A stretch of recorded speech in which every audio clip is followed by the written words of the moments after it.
Attention podcast listener, we've got an exciting new podcast coming just for patrons of patreon.com/TalkingSimpsons. Talking Futurama Season 2 Part 1 has begun exclusively for our $5 and up patrons on the Talking Simpsons Network. That's the first 10 episodes of Futurama coming to you once a week. So just sign up for $5 a month at patreon.com/TalkingSimpsons and you'll get Talking Futurama Season 2 and all of our limited miniseries, including the entirety of Talking Futurama Season 1. That's 13 episodes. That is patreon.com/Talking Simpsons. Now please enjoy the rest of this podcast.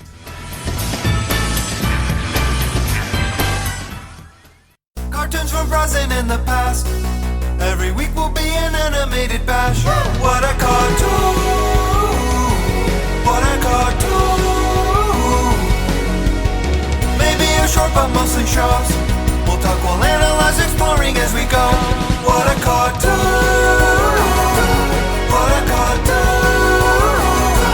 What a cartoon! What a cartoon! Hello, everybody, and welcome to What a Cartoon, where the GameCube is more powerful than ever. I'm your host, the loser user Bob Mackey, and this is an audio exploration of every cartoon ever. Who is here with me today? Henry Gilbert and ReBoot. And who is our special guest on the line? Hi, it's Woolie from Woolie Versus. And today's episode is the reboot episode, Firewall. I have no format. I am a renegade, lost on the net. ReBoot! So yes, we're finally covering ReBoot, or as our Canadian friends call it, ReBoot. I'm kidding. Already with the Canadian jokes. I'm dating a Canadian. I'm allowed. Okay. Yes. I'm kidding. I'm so glad you started with that choice of intro, by the way. I'm already hyped up for that season intro. Just off the bat here, I want to say this was chosen by our new premium patron, Brian Horton. They're like, if you're going to do ReBoot, please do this episode. And my backup pick is another episode of ReBoot, the season premiere of this same season, which I love Evil Dead so much, I kind of wish I'd have picked that one instead of this. But this is a great episode of ReBoot. So. I liked it a lot. So thank you to Brian. Yes. And our guest, Woolie, the Woolie Versus channel, like you're known for so many things, but one is being perhaps the biggest ReBoot fan on the internet. I put it out there. I'm not saying I am, but I definitely put it out there with big energy. I used to constantly wear a hat with the ReBoot logo on it everywhere I went. And as a result, all pictures and fan art of me for the last 10 years are me rocking the ReBoot logo, and I have no problem with that being confused for my own. I have none whatsoever. I love formally it. giving you that title now. We're deputizing you. Many people thought it was a Triforce logo, which yes. But up front, if folks don't know, Woolie, you have an awesome video channel where you're playing tons of cool stuff. You've been doing a lot of new stuff with previous What a Cartoon guest, iPatch Wolf, these days. Yeah.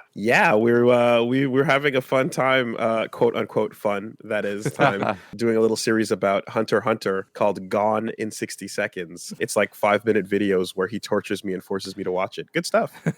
I guess for me and Bob despite Bob being the name of the main character in ReBoot, I think we both have light knowledge of the series up to now. It's pro-Bob propaganda. Mm-hmm. And I did watch this only when it aired on ABC. So I remember seeing this. I was way into computers. All I wanted was a computer. It seemed so far out of reach. The dream of owning a computer and, early computer animation to me was so fascinating. So before every new Saturday morning lineup, ABC would do a prime time preview featuring characters from one of their popular TGIF shows. And for 1994, it was the child cast of Boy Meets World. And they were watching all of the new cartoons, including a Free Willy cartoon that no one remembers. Oh, wow. But they did watch a clip of this, and I was like, they're making a computer animated TV show? And this was a year before Toy Story. Yeah.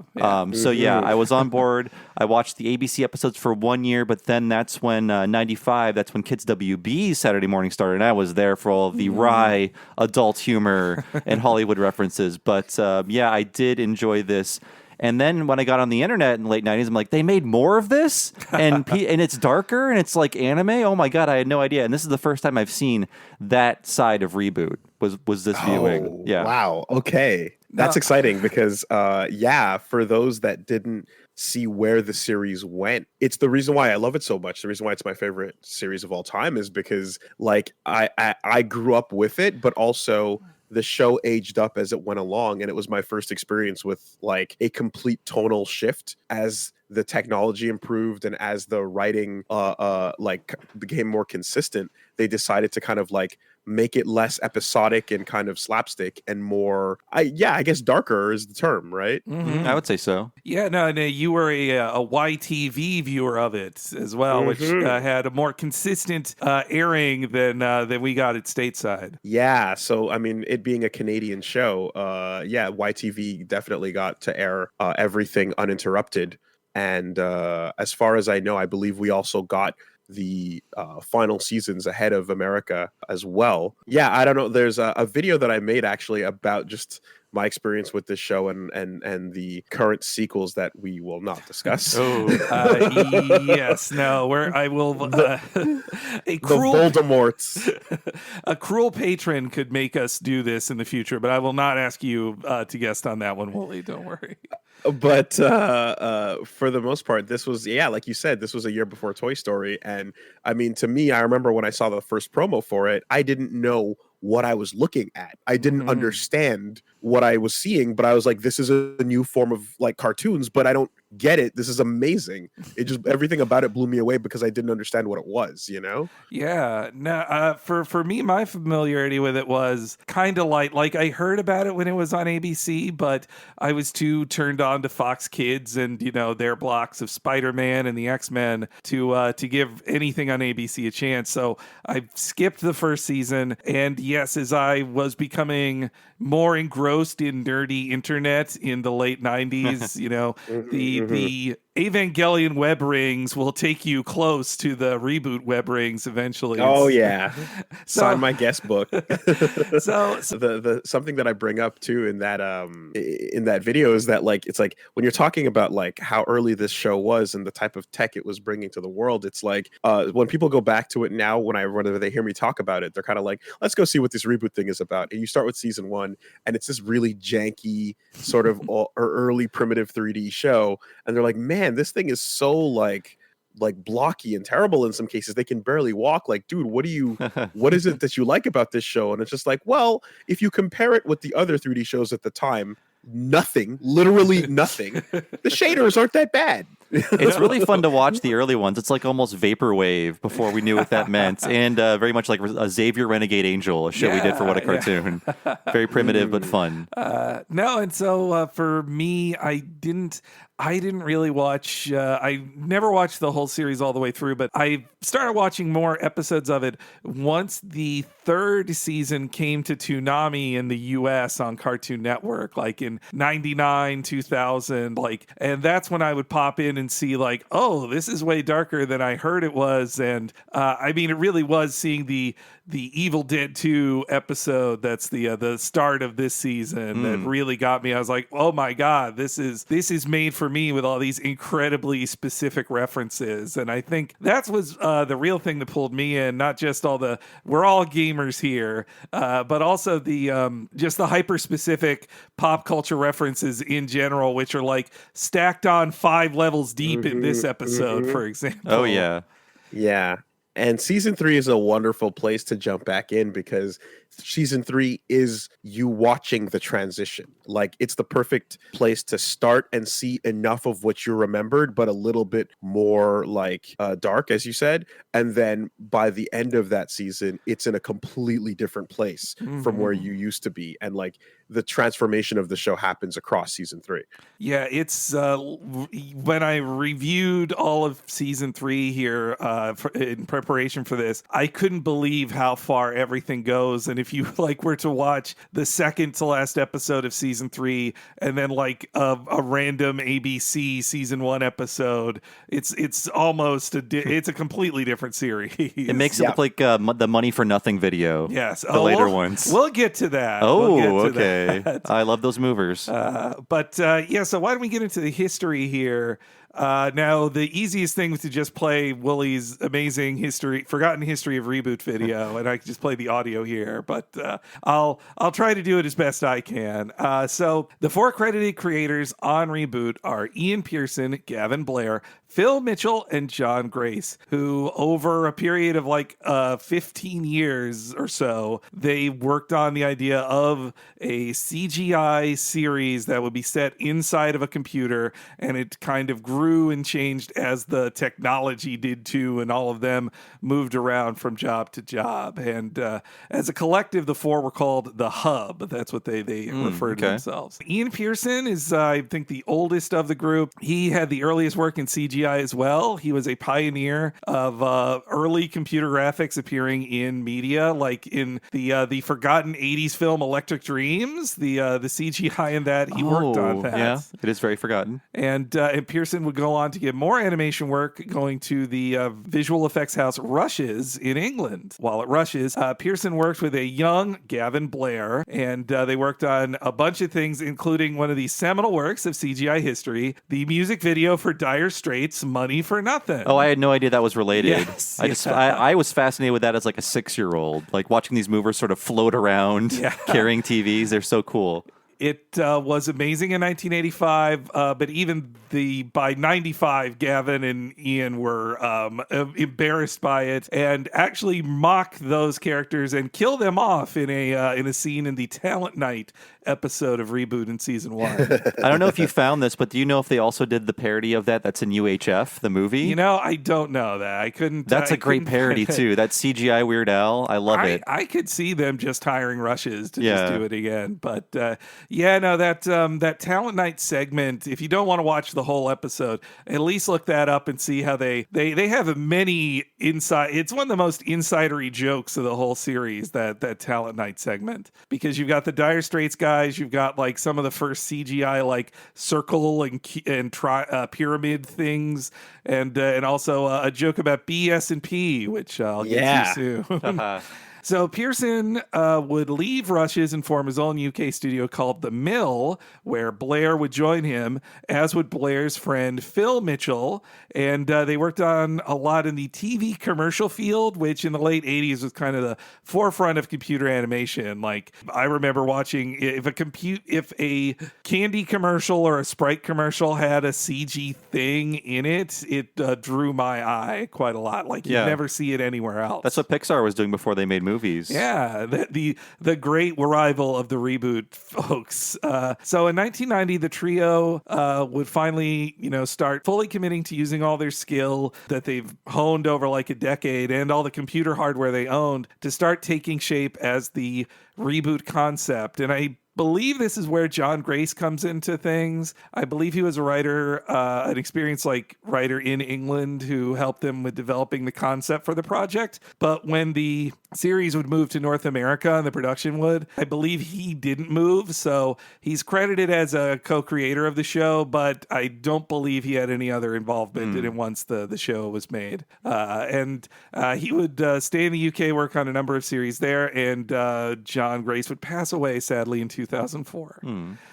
So there's a really cool making of doc that they made in 1995 of Megabyte watching the people who work on the show make it.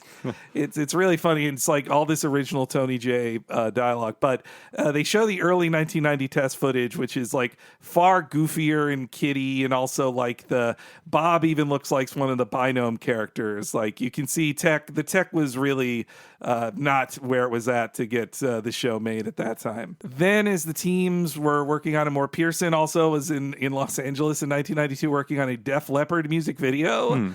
And while there, he also sells the pitch for the show. That is, they're working with distributor Alliance, a Canadian film distributor, to make the show, and they sell it to both ABC and then YTV as well for a new series in 1992. That's when Canada enters into the picture because, Blair and Mitchell, they're both British. I think Pearson is from the U.S., based on his accent and stuff I watch. But Blair and Mitchell, they're going to move the production to Vancouver, British Columbia, because of a lot of tax credits and relative proximity to Los Angeles. I've been to Vancouver probably a dozen times now, and I probably walked by Mainframe Studios. I would bet many times. Well, now it's lucky.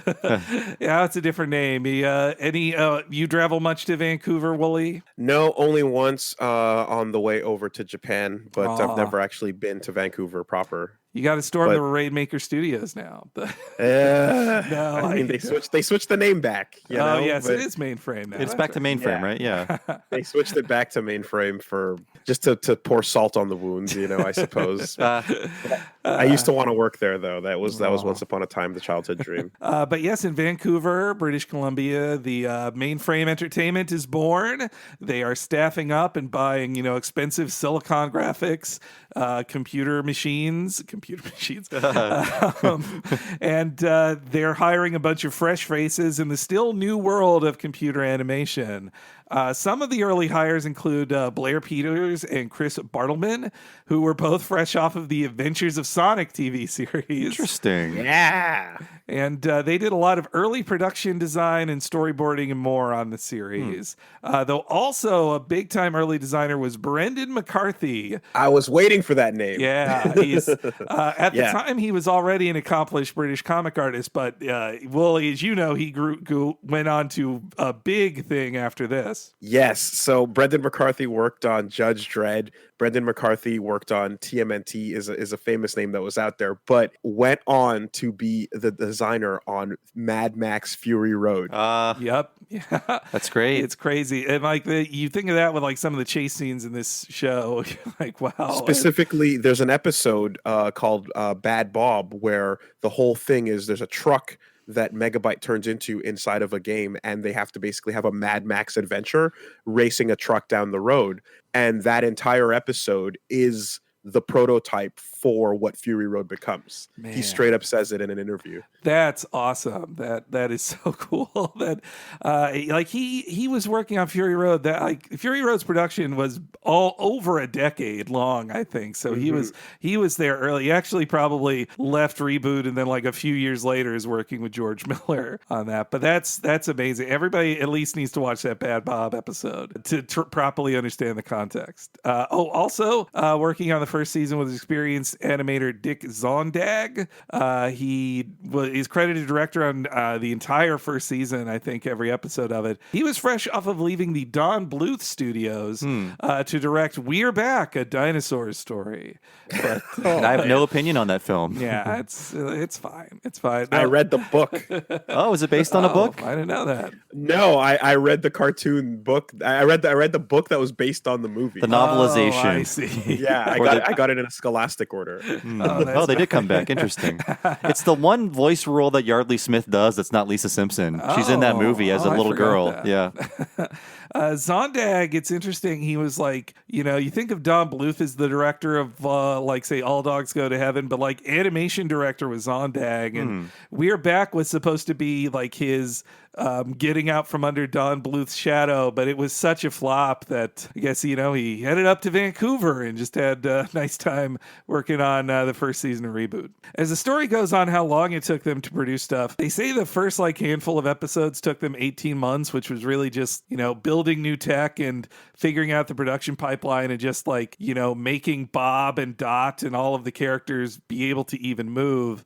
Further down the line, they said they were able to produce 2 episodes concurrently that could be finished in 6 weeks. They said that's how quick they could get it to, which if you look how much they produced for other shows at the same time, Mainframe did really they were a speedy production for what they were doing. Also, the show was full of just so many nerdy references to cult movies and TV shows and video games. I think it was for its time the most informed gamer show there was. When I was in Vancouver last time, I watched the X-Files episode with Nina, and it was very fun. Yes. I believe Gillian Anderson is in it because she's credited, and I guess they couldn't get Dave Duchovny, but it's interesting. Yeah, Data Scuzzy, I believe, and Fax Modem. Yeah. And I think I remember Gillian Anderson married somebody who worked on ReBoot. Reboot. That was her Oh, I first didn't know husband. that. Yeah, Oh, and they have like kids together and stuff. But yeah, it's fun. I think the episode is called Trust No One. Yes. Trust yeah. no one. But it should be called Absolutely. the EXE Files. That's my punch up. Not bad. Well, Not that bad. I think that episode is also a very important one that sets up like the dangers of is. the internet too. Yeah. In the show. Data Nully is the character's Oh, name. Nully, okay. Yeah. Nully. Yeah. Right. That's I mean that's also just such an awesome Vancouver productions coming together. Yeah. there. They were on their smoke break on X-Files. But yeah, when you think of like shit like the Sonic show we were just talking about, or like Captain N, or the Mega Man show, like they were all these like crappy video game shows that were made by people who didn't know what video games were. But this really felt like a show made by people who knew what playing a game was like. Yes, and the most important part was that unlike shows where it was like, oh, come on and like there's Video and Arcade Top 10, for example, where kids would go on and play games and things like that. But this was a show that was about being inside of a video game and being inside of a computer, which when you're a kid, those are all your mental adventures. Like those are the things you're doing on your lunch breaks when you're playing with your toys, you know? Yeah, and it was awesome. I think something that's lost now is when you watch this, of course, video games look much better than this. But the idea, I think, was like when you look at a video game, it's just like, these simple 2D images. But inside the computer, it's this very exciting 3D world. Like that is the effect that's happening. But it's totally lost on a modern audience because our games are all in 3D and everything looks a lot better. Than this. Yeah. Yes, much better than this now. But that I'm sure if you'd ask them in '95, they would tell you like, yeah, the risk of this is that the technology always gets better, and this will always look dated in some respect, no matter. But I think they at least do a good job with like art design and writing to get around the impossible to avoid datedness of working in 3D. Yeah, I mean, I would like to imagine that, when they're playing games like Wizards, Warriors, and a Word, right, from our sponsors, that like early ass episode, it's like a full-on D&D kind of adventure, but you'd like to imagine what the user is seeing is like sprites moving up and down a very 8-bit map, perhaps like it's not necessarily this big 3D thing at the time. They're seeing like the crappy footage of like wizardry or whatever. Something like that. Yeah, it's definitely like the appeal in going into the world of the computer is seeing it, like you said, from the perspective of like the people in the game, Yeah, and as an early draw of the show, just like each episode you're going to get a new video game parody, and that's just a cool idea. Even as simple as just like playing Bob and Fong playing Pong. That's a tough sentence to say. Well, speaking of the cast, the voice cast, incredible. Just like the best and brightest of Vancouver voice acting world. You've got Michael Benier as Bob the Guardian. He was on a ton of stuff. I guess Kaz Takagi in Exo Squad. It's is one of my favorites of his other work. Such a good show, Exo Squad. Love it. Yeah, we got to do Exo Squad sometime. There's so many shows we haven't done yet. We've already done 120 episodes, and there's still 18 million series I want to do. Oh yeah. But also Dot Matrix was played by Kathleen Barr. Her most famous job on this is other than this is she voiced Kevin in Ed, and Eddie, the backwards hat wearing bully of Ed, and Eddie. Oh, okay. So Dot Matrix, Kevin, same voice, the femme fatale of this series. That was also voiced in Canada because like one of the Gokus was one of the Eds, right? Oh, that's right. Yeah. And you got Michael Donovan as Fong and Mike the TV, among many other characters. You got Scott McNeil and Gary Chalk as Hack and Slash. I believe Scott McNeil was the original Piccolo. Yeah. And we got Paul Dobson as the adult Matrix in later season 3. He rules. So good. We have Shirley Milner, amazing as Hexadecimal, so good. And obviously, last but not least, the incredible Tony Jay as Megabyte. Like he did not start voice acting until his mid-50s. That's incredible. Yeah, like one of his earliest roles was playing Shere Khan in Tailspin. Tailspin, right? the Tailspin TV series, because the original guy had passed on. Man, those last three names in particular, like that is some of the greatest cartoon voice acting that has ever been done. Dobson, and then Tony Jay, and just Hex. Like there's some. I remember when I was putting together my video, I was just looking to grab like examples of her killing it, and I'm like, there's too many. There's too many perfect, insane hexadecimal rants that you can go with. You know. Yeah. Unbelievable. Yeah, hexadecimal, is this spirit of chaos. She can play like silly and evil all like in the same line, and she's just also like in this episode, how much she's asked to just scream and cackle. God. But about sorry, Henry. Oh yeah, and then Tony J is Yeah, Megabyte. I was gonna say it seems like the entire cast is recording, locally in Canada. I don't know if he lived in Vancouver at the time, but he does seem like the one standout, like American Hollywood actor in this. And I don't know if he like called in or I get the sense he recorded in LA. Yeah. That's my guess. It feels like his voice was so powerful that like we can't get a local person. We need Tony J. Like this is the voice we need. And of course, he would go on to a lot of fun voice roles, but he is the villain in The Hunchback of Notre Dame, the great Disney movie. Like he is the one like non-celebrity in the cast, non-traditional celebrity. He's not like Demi Moore or Kevin Kline or Tom Hulse Hunchback. or Hunchback. He's like stage/voice actor in that role. No, and his song Hellfire is one of the all-time great villain songs. It rules. Yeah. And he's so good as Megabyte in here. Like Megabyte just like threatening people, even with in season 1 when he's given a lot of like Skeletor kind of bullshit to deal with because he can't be too evil. Even then, like Tony J just kills it at every point. And then once like in this episode, for example, the chains are off and he can just go wild, like he can be as menacing as possible. It's so good. I think it's like it says something. The fact that so many people are in agreement that like when unfortunately he passed away, you kind of look at it as like, well, that's the end of that character. Yeah. There's no way to hand that off to anybody. There's no way to continue that or find another voice. It was Tony J, and that's all there is to it. If you're going to ever follow up on this story, you'd have to go a complete other direction with it, because it was so quintessential. Yeah, it's like it reminds me too in all the stuff that Mako, that voice actor, did, like for they recast him in Samurai Jack because they couldn't not to have Aku in it, but it never feels the same after that. And same with his character in the Airbender series as well. Do you know that Tony J and Thurl Ravenscroft like died a year apart? They have this identical voices. I'm like, oh, Thurl can replace him. No, he died a year before. So like we lost that kind of voice, that kind of like just growl. Haunting growl. Yeah, haunting but powerful growl. And also on the show, the score was composed by Bob Buckley. Really good original scores for each episode, even in an awesome James Bond parody like this one. The first season was incredibly pioneering. Nothing had ever been done by it like it before. Toy Story was a year later, and that was like 90 minutes long. And then you have this, which was like 13 20-minute episodes. Like just the amount of content they made is incredible. Like nobody had done it before, as you said, Woolie. And of course, Mainframe, as they were making the show, they had some problems with us puritanical Americans, really,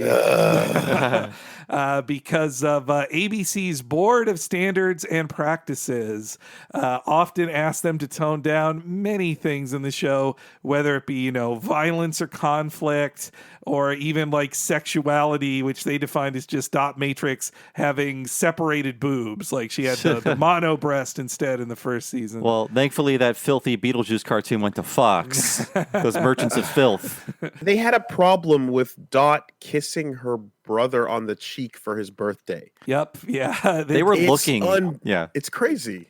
They were looking for incest. Somebody on that board. Yeah. It's a lot of their notes seem very crazy by today's standards, even though, I mean, like, I do think the creators at Mainframe, they enjoy Dot Matrix. They're fans of her, but... Actually, in that clip of the Saturday morning preview, the ABC special, the Corey's best friend, Sean, when after the clip plays, he's like, I'm way into that lady. Oh, Oof. yeah, he's like, into Dot. Yeah. That's true. Yeah. I mean, shows can have femme fatales. Like, it's not a bad thing, but as far as ABC was concerned, it was a bad thing. And it sounded very frustrating for the creators at Mainframe working on the show. They, in that same talent night section, they did a joke about We're living under BS&P. It's fun to play in a non-violent way. In a non-violent way. It's such And a... they literally have the other talent scout with Dot that's just like, oh, I like that one. Oh, yes. She hates everything else, but she likes the one censored one. Oh yeah, and I mean that Binom has like tied up ponytail and like glasses. She has a very like grandma conservative look of just like, ooh, this is nice. Yeah. Can we mention the binomes? Yeah, Okay. the Binoms, the minions. Oh, you stole my fire. I was Oh, going to I'm say, sorry. so Capcom and Mainframe should team up and sue Illumination because these are serve-bots and they are binomes. Minions are both of those smashed into each other. So this show is full of minions before Minions. They literally were gonna make a spin-off show that was just gonna feature binomes that never picked up, but like they saw the appeal there to just do exactly what Minions eventually did. And they're so cute, and but I also like about the Binoms is that it's the economy of the show too, that they realize, you know, they can make full-sized, highly polygonal for the time bodies for, you know, Bob and Mainframe, Endzone, Dot, and Hexadecimal. But they have to have other characters around them.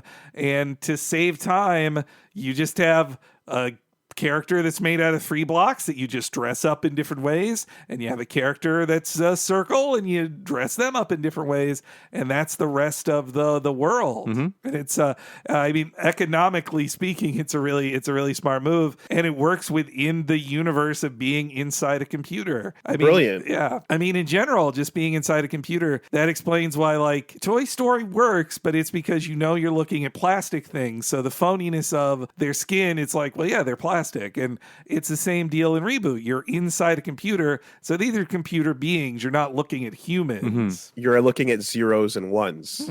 That's why they're lengthy or circular. Oh yeah, that's right. I totally forgot that's why the circles are zeros and the 3 block ones are ones. I just got it. And binomes, the binary code. Wow. Too clever for me. This show is full of clever references to things that in the 90s you had to be a hardcore computer enthusiast to know all of these terms, including like Firewall. I don't think when this aired in 97, most people were aware of the idea of a firewall. Oh yeah, I mean like a dot matrix printer, sure, right? Sure. But hexadecimal as a concept, as a, you know what I mean, a language that you're using, like a megabyte, yeah, perhaps, but they would definitely bring in terms that were in-depth computer terms versus like some more casual, I guess, terms. The only dot matrix they knew was Joan Rivers' character in Spaceballs. Oh, right. I forgot that was that character's name.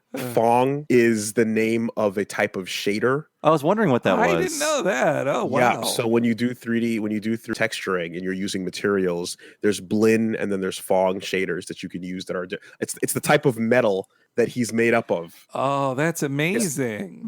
Wow. Yeah.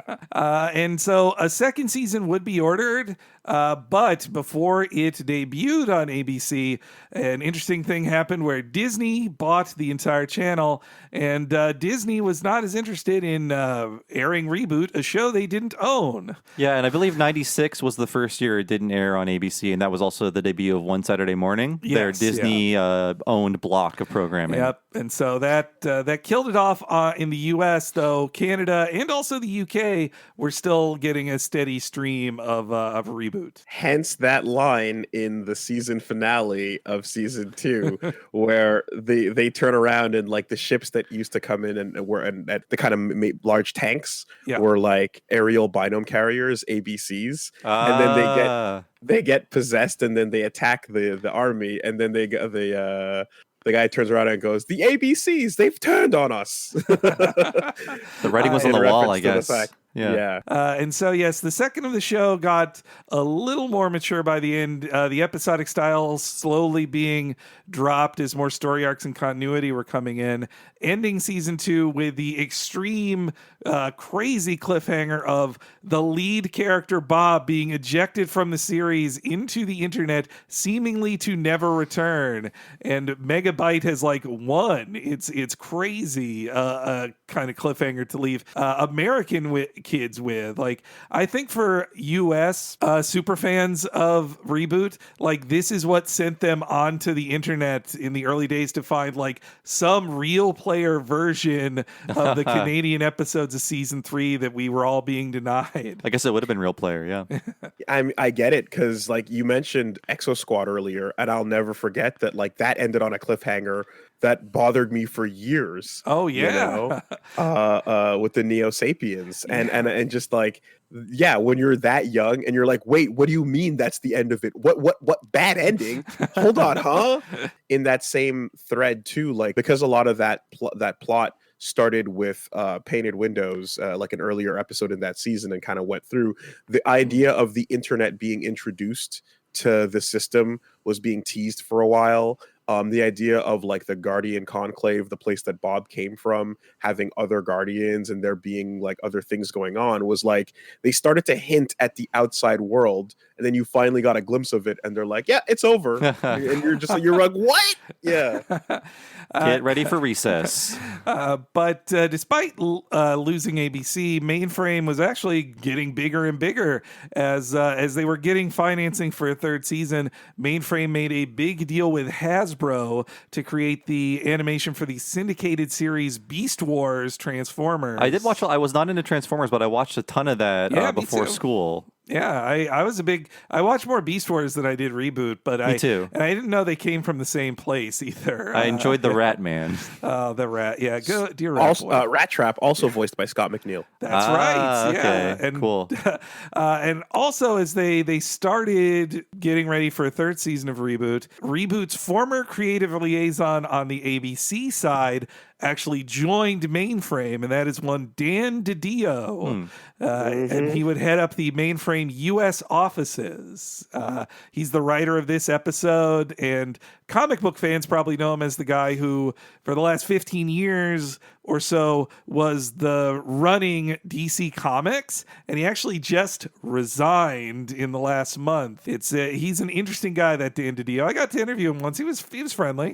What's the general ReBoot fandom opinion on DiDio, Woolie? I mean, it's one of those things where it's like he wrote some great episodes, but he also wrote some stuff that was just like so obscure for the audience that you gotta respect it, but it's crazy. Like the one that I always bring up is there's an episode that references The Prisoner, the 1967, the whole BC in you know, like moment where the courtroom scene that Matrix has. It's just like, no one that's the age group that you're aiming this at will understand what the hell this is, you know. And like he's just like, yeah, no, we're doing it, we're referencing a 1967 movie in this, too bad. And you know, like, at least with this episode, I'd say like James Bond continued to be a thing.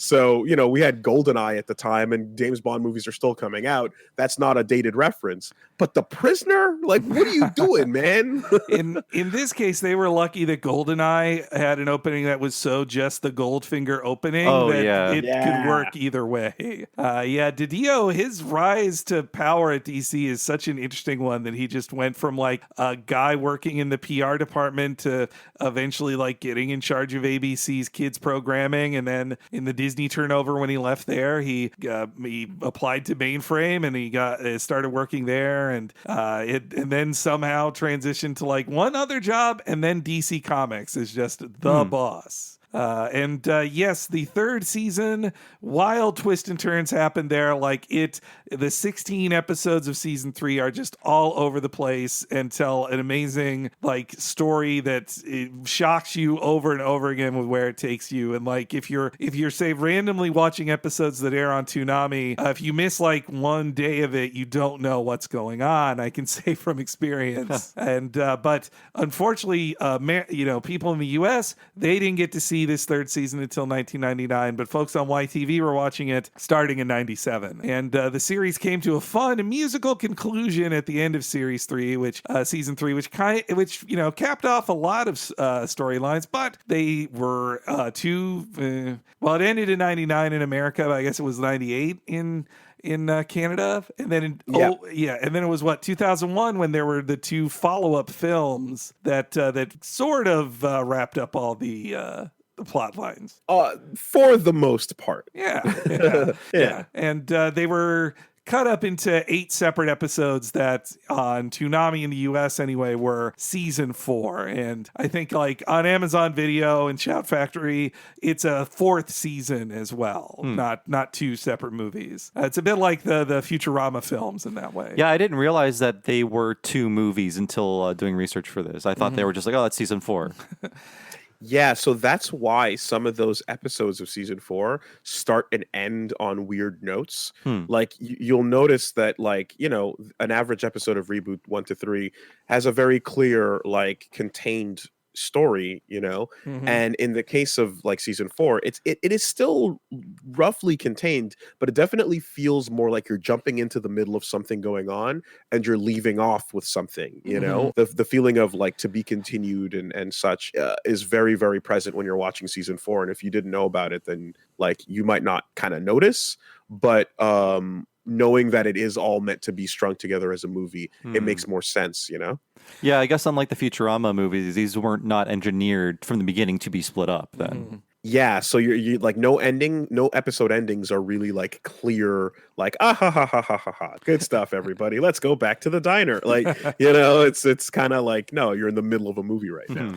And frustratingly, though, the second movie ends with a giant cliffhanger for a third movie that will never be answered, as far as we can tell. Cliffhangers in animation are so dangerous. I feel like still waiting for that Duckman cliffhanger to resolve. Yes, yeah. His wife was always alive. Sorry, Woolie. You're super right. I mean, it's the ultimate ballsy gambit, right? You're basically challenging the studio and the fans to say, like, demand more and make this happen. But if it doesn't work out, then the show ends with a legacy of being incomplete. That sucks. It feels like a narrative game of chicken, you know, like between you and your funders or the studio or the network. Well, and same with the creators, that like they know the story they were going to tell, but if you ask them at cons or whatever, or interviews of, hey, so what was the ending going to be? If they say it, then somebody else could use it, and just like they lose their bargaining power to make it themselves in the future. Like I know Craig Bartlett of Hey Arnold, for years fans were just like, you're never going to get to make the Jungle movie, just tell us how it ends, please, you're making it. And he's like, no, I think it'll happen someday, I won't tell, I can't tell. And that gamble paid off for him. They got to make the Jungle movie, but not always. It doesn't always work out. Yeah. And you know, I mean, it's such a weird like system to be under, where effectively like the people making the show are at odds with the people paying for it, and they're kind of like, we're gonna force this to be what it is no matter what. And you know, you'd think those things would be worked out behind the scenes, where they'd be like, hey, are we getting another season? And they're like, no. And they're like, well, we want to get one anyway. And they're going to put the cliffhanger in and hope for the best. You know, I know like one of the crazy ones was like, over the years, we heard about what Invader Zim was supposed to be. Yeah. And there's a whole like thing with Jonan Vasquez describing like the final season about like Zim going back to his home planet, or rather Zim being chased by Dib on his way back to his home planet, and then when he gets there, Dib is trying to infiltrate, and then the movie is about Invader Dib, and it's this crazy whole thing that was planned out that's never going to happen, you know. But you kind of have to, I guess, like what you kind of want to probably do is like end it in a satisfactory manner where there are some loose threads, but it's not like a glaring balls out, you lost the game of chicken, Megabyte is laughing, and that's the end of everything. Also, I should note there was a 1998 in-canon video game for the PS1 of Reboot as well.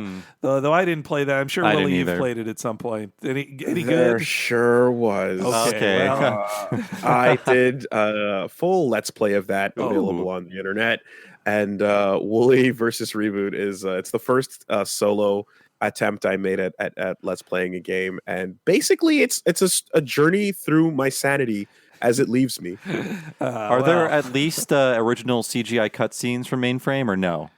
There are. There are very original CGI cutscenes in this game.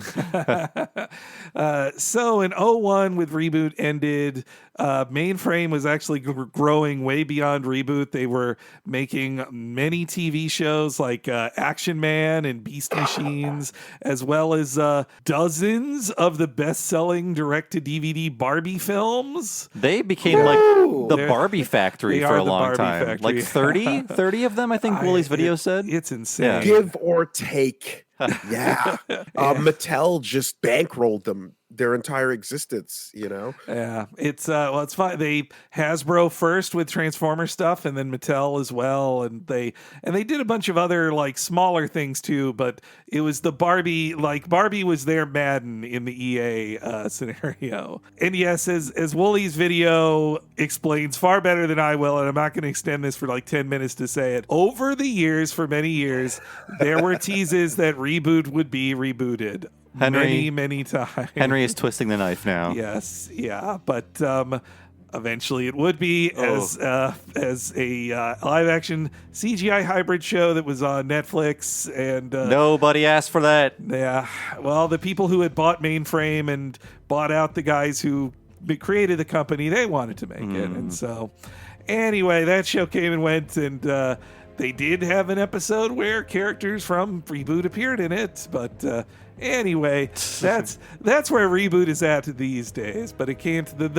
They still leave the memories alone. We have our DVDs and the digital versions of classic Reboot. So I think now you can just make your own Reboot conclusion in that PS4 game Dreams. Oh yeah, I'm seeing I'm seeing some great stuff in there. So I say go out and make your own. I'm sure it'll look just like the show at this point. I mean, look, at this rate, like, if anybody really wants to, like, even fathom a possible conclusion, there was a comic that was put out on a webcomic that was called Paradigms Lost. It was an official kind of, like, story, a follow-up. And it is it's not fantastic, but in light of what we got recently, we'll fucking take it. You know, so you can go read Paradigms Lost if you want to know how things turn out, and just don't talk about the Guardian Code. Yeah, just don't talk about it. But I mean, if it's on Netflix if you want to see it, but no one's forcing you. No one's forcing Not in Canada. Oh, hey, yes, that's right. Sorry, They're protecting you. Yeah, they're keeping it from you. Click on something better than that. Don't even watch it out of curiosity. But yes, why don't we take a quick break, and when we come back, we'll talk about the classic episode Firewall of Reboot.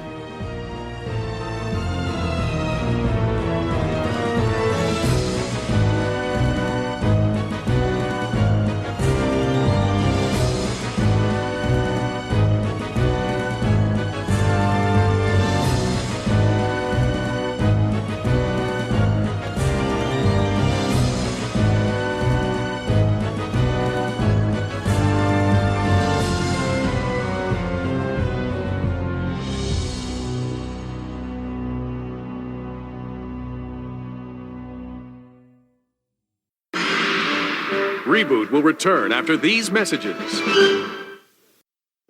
I come from the net, through systems, peoples, and cities, to this place, Mainframe. My format, Guardian, to mend and defend. To defend my newfound friends, their hopes and dreams. To defend them from their enemies.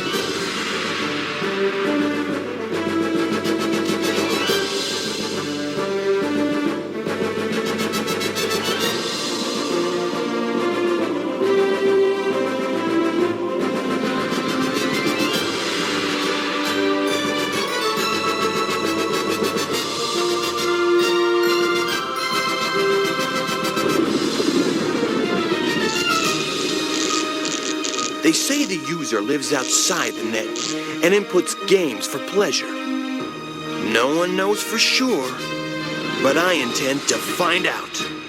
ReBoot!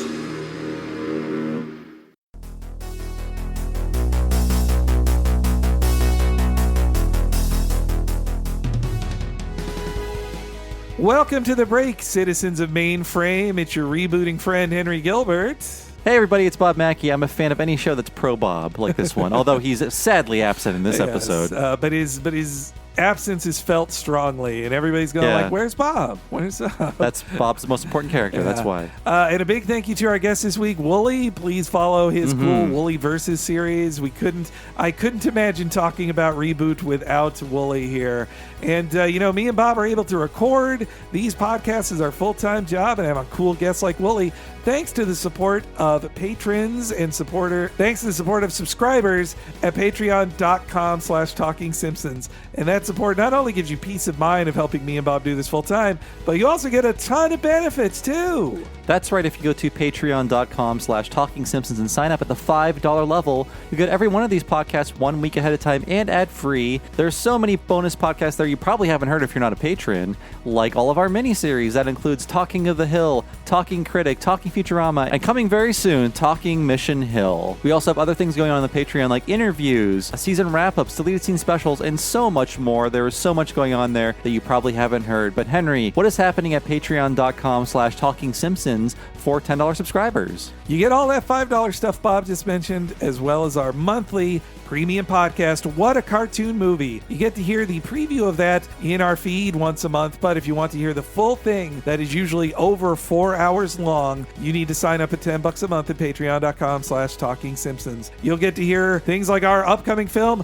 SpongeBob SquarePants the Movie. What a fun time that's going to be. And you'll get access to the entire back catalog when you sign up as well. That's films like Batman Mask of the Phantasm, Tiny Toons, How I Spend My Vacation, Spider-Man Into the Spider-Verse, Kiki's Delivery Service, Akira, The Animatrix, Iron Giant, so many more. And in fact, if you'd like to hear one full episode for free right now, you should definitely head over to patreon.com/Talking Simpsons and give a listen to our one for Aladdin, the 1992 film. You can hear the thing in full, and then if you sign up at $10 a month, you get to hear all the rest of them as well. So please consider signing up at the premium level at patreon.com/Talking Simpsons. And if you've never used Patreon before, it's so easy to sign up. And once you do, you're given access to a code at all times that will let you access all of our bonus stuff. You just drop that code into whatever you use to listen to podcasts, and you can download and listen to our bonus stuff alongside all of your normal podcasts, regardless of what app you use. And also, Patreon has their own app for smart devices. It also works very well. So if you want to listen to our bonus content through that, that's perfectly fine too. But either way, it is so easy to access all of the content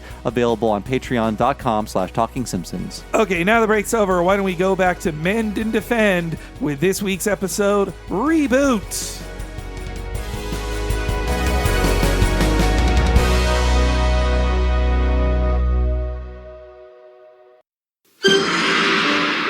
We now return to ReBoot.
Okay, so bringing us in here was the Firewall theme. Such a great song. Good Shirley Bassey impersonation. Obviously, a parody Absolutely, of parody of Thunderball. Yeah, I guess if that's one. I mean, there's bits that are just like Goldfinger. Like it Yeah. has a exactly. little- Yeah, I would chalk it up to Thunderball and Goldfinger at the same time. It's a mix of the two for sure. And I thought I was being trolled starting this episode. I'm like, I watched about 30 seconds. I'm like, is this the right thing I'm watching? I mean, a lot of these episodes I believe start off with like faking you out. Like, what are you watching? Cold It's this that's this weird like CGI thing. Like Santa Claus is skiing, and I really want to know if the idea is like a user is playing this game. Like, what is this game? Yeah. The Santa Claus skiing adventure.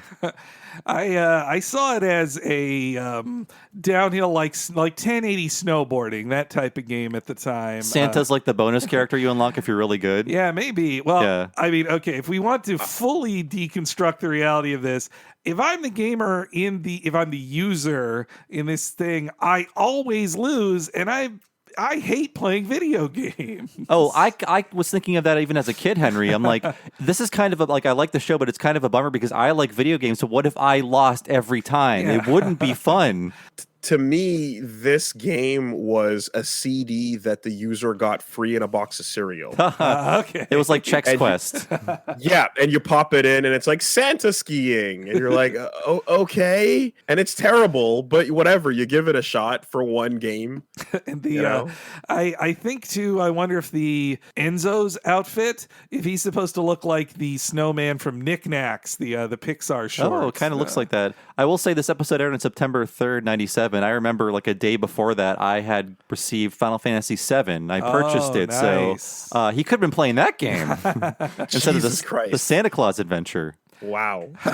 Well, it would need to be a PC game, but I guess that came out on PC as well too, right? Much later. So you're right. Yeah. So it'd be 98 for him. Darn it. He had to wait. And the directors of this episode, I already said, written by Dan DiDio. The directors were James Boshier, who all his credits are mainframe works. He worked on pretty much all the other mainframe stuff. Nothing newer on his IMDb than 2007, so maybe retired. I'm not sure. And the other credited director, Michaela Zabranska, and she worked on not just mainframe stuff, including she was supervising director of Beast Wars. Oh, cool. But also worked all over the VFX industry and in CGI at the time. She worked on films like Green Mile and Small Soldiers, which it's funny to think her going from this episode to Small Soldiers, the Deadly Toy film. You guys got it in America as Beast Wars. In Canada, it was called Beasties. Beasties. What? Yeah, the name of the show in Canada was Beasties because the Canadian Censorship Board did not allow children's shows to have the word war in it. Oh, yeah. We came across that in the Bucky O'Hare cartoon, too. that they In the had to Toad ch- Wars, right? Yeah, they It had to was- get rid of Toad Wars. Aw. So did you guys ever see the other CG show they made called War Planets? No, that one I never No. saw. What was it called? So, Just planets. Mainframe had another show called War Planets, or is based on rather the War Planets toys, that were like these little toys that were planets that would open up and have like spaceships inside and aliens and stuff. So in Canada, the name of the show was Shadow Raiders. Oh, okay. That's, right. That's better than So- Beasties, at least. Yeah, Beasties was a weird one. We had to Transformers Beasties. That's what it is to anyone Canadian. That's back when we weren't at war and we were like simulating it with beasts. Yes. So it was more fun. Yes, the opening even has the James Bond circle chasing after Santa as he skis around. And if you're a new viewer to Reboot, the danger is that if the Guardian or if the user wins the game, then the entire area that the cube went onto becomes nullified and basically just a desert, and any sprites that were in there basically die. They become nulls, like little slug things. Gamers are war criminals. Yeah. Essentially. Yeah, and GameCubes existed before Nintendo. Long Right. before. It's crazy that it's purple. It's a big too. purple Yeah. GameCube. No handle, but it was close. They should sue Nintendo too. They got mainframes, got a lot of people to sue. here. Yeah, and when and like, so the nullification process too, kind of like it just turns the living like person into like a slug, like you're basically corrupted data is all that's left of you when the game leaves after you lose. And it's almost like the idea of like whenever your parents used to complain and say like, you're gonna ruin the computer, you're gonna break the TV plugging in your video games, and it's like, yeah, they're kind of right. It's Yeah. slightly They're killing things. It's slightly anti-game because the more you win in your game, the more you destroy your computer. Yes, after they defeat Santa Claus and explode him, then the Firewall song begins. The singer is Jane Mortefi, not credited in the episode either. This was I got this off of the ReBoot wiki. She's a local Vancouver singer who has appeared in many different British Columbian productions as a singer. How far away they are from ABC at this point is they get to have all the sexy ladies of a Bond intro too. Oh yeah. Yeah, absolutely. I noticed immediately how different in tone this was from the ABC ones I was watching. And this is 3 episodes into the new season. They're Yeah. like, fuck that. We're going all out. Yeah, and yet this is still like kid stuff compared to just 2 episodes later where we're gonna go. And I also, there's some good imagery there too of like Enzo under Megabyte's like heel there, and the even the stuff that's a little dated, like Enzo's like jump and roll animation. It's still fun. It's charming. Yeah. And I mean, all the fire effects in this, like they could have never done this in season 1. Like that's how far things have come just in 2 years. Yes, the honestly, like if you were to watch season 2 and 3 back to back, you would see the jump in their IK technology, like the skeletons, the bones, the way things move. The models were all just like a much higher like fidelity, and the animation quality just shot through the roof compared to where it used to be. And the Firewall song ends with Megabyte's head in flames coming at the viewer. So also a T2 reference inside you're this right. Bond reference here. Shout out to the naming conventions for the episode as well, because when the credits pop up and it says Firewall version 3.1.3, and it's like that's how they titled their episodes, right? Oh yeah, it's how you knew what episode this was in order. And also when it like moves forward in time after the time skip, it's like version 3.2 number, right? Like, Exactly. So the version is the episode. It's pretty cool they were able to do that at this point in time, because this is before like anime was really catching fire on TV. And I think a lot of network people will be like, that alienates children and viewers to think that they could miss something, or to think that they're watching something out of order. We need a reset button, no continuity, but they were somehow allowed to do this. It's amazing. And yes, the gamer loses, and the characters of Mainframe don't understand what Christmas is. I think because the user is their god. That's all. They have no clue who Santa is. But yes, the Enzo and Andrea are celebrating in this first clip. Alphanumeric! That game was fun, Enzo. Yeah, what a stupid-looking user. He didn't stand a chance. Hoo. What sort of a catchphrase is that? Come on, let's tell Dot and Mouse. Wait, where are the recovery teams? We should have been picked up by now. They have been delayed. Megabyte! There's no need for that, child. I only wish to talk to the boy. Then talk! I have a message for your sister. I am a guardian. I'm not your messenger. You are what you have always been, a mere delivery boy. Do not provoke me further. It is by my will alone you survive this encounter. Be well advised to remember that. Now listen carefully, boy. Ooh. Yeah, like him picking up Enzo by the neck could not happen on ABC Saturday No mornings. way. Yeah, more things I noticed up front. Yeah, it's funny. When he brings up the delivery boy stuff, that I think that's the first episode is he makes Enzo deliver something for him, and it's like silly kid hijinks of him delivering a bomb. But now he's bringing it back up as he like strangles him and says like, "I could murder you right now, so do what I say." Yeah, and this is in the context of like again, Bob, the actual protagonist of the show, is gone, and Enzo steps in to fill his shoes, and like we've got the. He's Enzo's the right age to be the character that like a character that kids are supposed to relate to. The self-insert and the self-insert plus power fantasy. Like, oh, you've now got the power of a guardian, so you're gonna save the day and be just like Bob, right? And it's like, nah, dude, you're nothing. Like this whole beginning of this season is just like hammering home, okay, you've got the responsibility, show me the power, but it's like, what can you do? Like he's a child. I think the character is better in this because he is not like the obligatory way for the young viewers to get into the world. In the ABC ones, he is very much like jumping around and saying radical and being like not very useful, but I like him more in this role. Definitely, it seems like he's more of a useful character. That he was forced to kind of confront the thing he's been begging for the entire show. It's like, now you wanted it, now you have it, what can you do with it? And it kind of forces a second dimension to build off of like his otherwise alphanumeric like his name is Enzo, literally is named for like, oh, just some random little Enzo, a little Italian kid is the name of it. They're like, yeah, just put some little Enzo in the show, and like they did, so yeah, the path that Enzo goes through in season 3, when you talk about the viewers growing up with the show, that's him there too. And you also think that the first 3 episodes set up Enzo is the lead, and there's this mainframe is really under attack by Megabyte now, but he's going to be the lead, and Enzo will just have adventures every episode. And then in the 4th episode, without warning, he loses a game which had never happened before in the show, and it just breaks everything. And you contrast that with, say, something like the later seasons of Power Rangers, where like there's a Blue Ranger that's like a self-insert kid.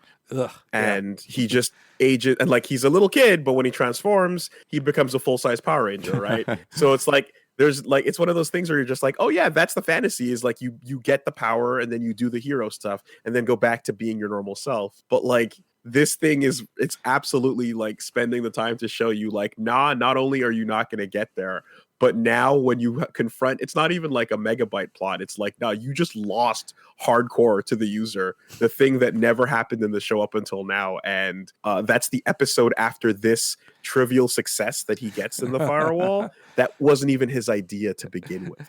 And Hack and Slash are still backing up Megabyte, which it's funny because they're the goofy henchmen and they kind of don't have much to do in these darker seasons. The football robots. In the next episode, there's a great scene where like they are being tasked with killing someone and they just go like, man, this was better when Bob showed up and stopped us. I don't like doing this.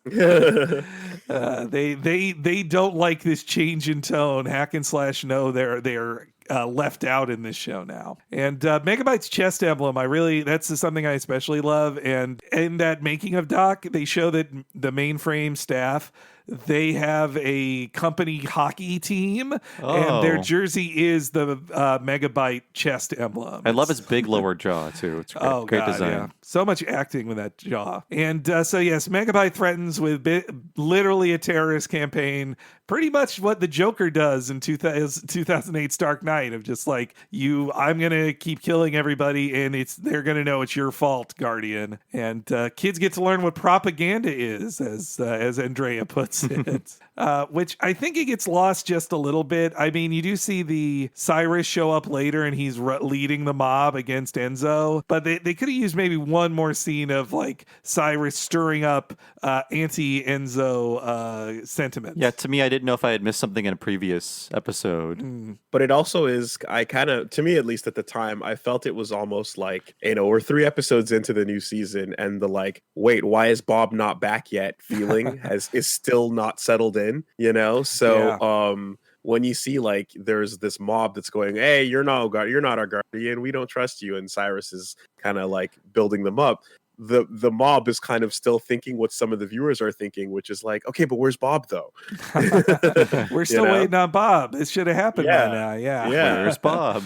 But yes, I mean, Andrea talking about how she's learned what propaganda is, again, very dark for a kid's show. Then Enzo is just giving up. He's like, we can't win. I give up. And that's when there's, again, some really like good little facial acting on Fong and Mouse, looking back at each other and realizing they need to like nudge Enzo toward a revelation. I wanted to comment on Mouse because I find her like amalgamation of characteristics very interesting. She's a Southern Belle Asian vampire. Did I get this right?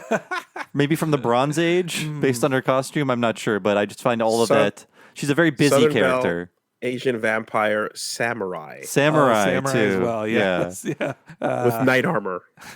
and fire hair too. She's awesome. Yeah, no, she's so badass. It's fun. They already have like a competent badass woman in Dot Matrix, and then like, no, we need a super warrior too. And like she's the strongest fighter of the group once Bob is out of the show. I feel like it's like something a kid would design, but in a fun way. Just like, no, add more, make it more busy. Like there's so much going on with her. It's interesting. Yeah, and I always liked that her forehead had those markings too. It wasn't just like a clean thing. And the kind of cleavage that ABC would not approve of as well. Definitely, yes. I would also challenge your statement about the strongest fighter in the show, because I think that title goes unquestionably to Frisket. Oh yes, actually, Frisket is like he's OP. He's a super powerful. Yes, yeah. I forget. Well, I'll get to Frisket, but I honestly don't like Frisket very much. You mean Rush? Yeah. But yes, as they talk, Enzo comes up with a plan in this next clip. Then Megabytes won. He's beaten the defender of this system with words. I'm only glad Bob can't see this. Bob wouldn't hide in here while Megabyte took over. A Guardian would find a way to stop him. A way to lock him up. Megabreath should be the prisoner, not us. Well, I do declare, out of the mouths of babes. Cage the tiger, and you may walk the forest freely. A firewall, or rather an inverted firewall. Exactly. It could work. Whoa. Time out, people. What are you talking about? Enzo thought of it, and I must say it is a brilliant plan, young Guardian. It is? It is. Thanks, Fong. I like a little fanfare there too. He's getting his spirit back. But I feel like Mouse and Fong came up with that firewall plan like 2 days ago, and they're like, all right, let's throw it out there now. Yeah, it's kind of like when you put the controller in your baby brother's hand and go, "You're playing the game with me too," and it's not plugged in. We did it together. Yeah. Enzo, I think of the transformation he goes through, it reminds me of like Raiden in the Metal Gear games. Like he's this younger dude character. Probably a lot of the fans are like, Bob's cool, Enzo's annoying, I don't like that little character. And then he goes through a full badass transformation, and also through, Raiden loses every single part of his body beneath his ears. But so Matrix doesn't go through that harsh of a change. He gets to do naked cartwheels before that, though. Yes, yeah. Why didn't people love him for that? But yes, this had to be the first time any kids had heard about firewalls as well, or many, I would think. Then it cuts to Hexadecimal being tortured by her brother. It's effed up, man. Yeah, I mean, these jokes have different weights now, I will say, but like, you really can't make the this guy's kind of a Nazi joke the anymore. Nazi doctor is shocking to me. Yeah, now. I was like, at the time I would have been like, it's funny, because I bring up like how you could do like these like silly Nazi jokes in a kid's cartoon. There's an episode of Ren and Stimpy where there's like an evil version of Ren. He looks like a Nazi. He's wearing like a Nazi uniform but without the swastika on his arm. But like it has such a different weight now. It's just kind of silly to see it back then. So the thing about it, and the reason why I think it was able to play play was because it's a Nazi doctor reference, but more specifically, it's a Doctor Strangelove reference. Yes, Right? It definitely is, yeah. very much so. And we've also often found that like using movies is a way to get away. Like, so movie references are a way to get away with riskier jokes. Yes. But yeah, he even says like "Jawohl, mein Führer." He does like the Heil with his hand. I'm Yes, doing it in yeah. Henry's apartment. Oh, no. Hope no one's watching me. I mean, it adds to the darkness of this scenario too. Yeah, though. torture on top of that. Yeah, and again, this is him doing it to his sister as well. Like though, sorry. They probably should have done to really send it home. They probably should have done the thing because Strangelove would always start to do a Sieg Heil and then stop himself and push the hand down. They should have probably done that with the hair doctor over here to really go. Ooh. I think they probably wanted to put him in a wheelchair, but that would have been too much. Maybe so. Like yeah. Dr. Strangelove.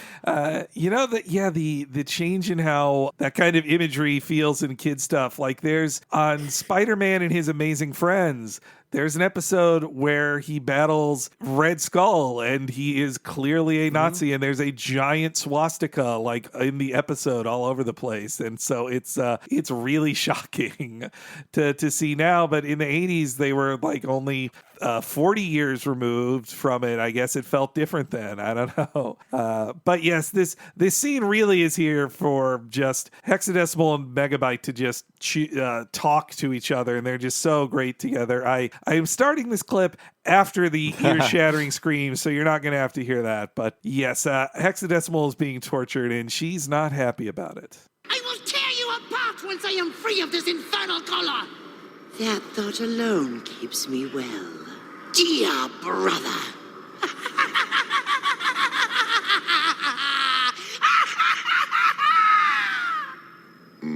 Yes, we've heard this before. Herr Doctor, it is time. Jawohl, mein großen Bitte. Hexadecimal is repaired, fully charged, and totally under your control. So, finally I have the power to crush all who stand against me. Prepare transportation for the stasis chamber. It's time to put my new toy to use. Throw the switch and ready weapon Hexadecimal for battle. And she's also in some real like S&M outfit there in her chained up scenario. Yeah. I got tingles hearing Shirley Milner there. Like, oh my God. No, her just mad cackling. Like you can just hear like her like it's vocal fry or something. You can just hear her voice. Like she's putting it all in there. Like such a good job. To not be completely overshadowed by Tony J in a voice actor. That's what I'm saying, right? To stand your own, like it's so powerful. Anyway, it's fun to hear Tony J and everything. Well, Tony J. When and God, every time just the animation effect of showing her face change, as long as there's either a camera cut or her hand or something obscures her face. It reminds me of the Happy Mask salesman from Majora's Mask. Oh, He would do the same thing. Much later though, so this came first. Yeah. Oh God, she's such a good villain. Like the two lead villains of the show, it's just order and chaos, but both incredibly dangerous. I love that. And because she's chaotic, whatever alignment you want to associate with her, like the fact that she's like her role as like a power conduit here, it's like she's getting basically again tied up and she's in this like BDSM outfit, but she's like, oh no, I'm cool with it because I'm just thinking about what I'm gonna do to you when I'm out. You know, you can't destroy me, and I will eventually get free, and then you are screwed. So then it cuts back to our heroes. They're heading to the Hugh branch, which is obviously a reference to James Bond's Q. And this sequence also is very Minions. The exploding toilet. Mm-hmm. And all the science experiments being done on a bunch of one-eyed creatures. It's just, 100%. The Minions rip this off. And though I was very confused by just the random out of nowhere reference to the Crash Test Dummy safety commercials of our childhood. Yeah, same. It just came out of nowhere. It's like they go come flying out of this vehicle, and you're like, Crash Test Dummies? Like what? They had a cartoon too. Yeah. Oh yeah, and some great toys. Ooh, I love those toys. Oh, those are fun toys. Yeah. Now, well, though, that's kind of the thing with the in general that I love about ReBoot, but also it's like can be overwhelming is they just are so into doing every possible pop culture reference they can that it just stacks so heavily. You're like, wait, I'm trying to just take in this James Bond reference. You can't throw another reference to be in there, but they're not slowing down for anybody. Like the Evil Dead one I keep mentioning, it's Ash. They just draw Ash in the show, but then it's also Doom, but it's also Resident Evil, and it's also Elvira, and it's the Thriller video. It's all of a little bit of Wolfenstein in there. Oh, yeah, totally. Yeah, it's more Wolfenstein than Doom. Yeah, that's true. But yes, why do we meet Hugh with his dry British wit? Ah, there you are, Fawn. This is Hugh Branch. He is one of our tech boys. He's been working on the Firewall problem. It's really quite simple. Let me explain.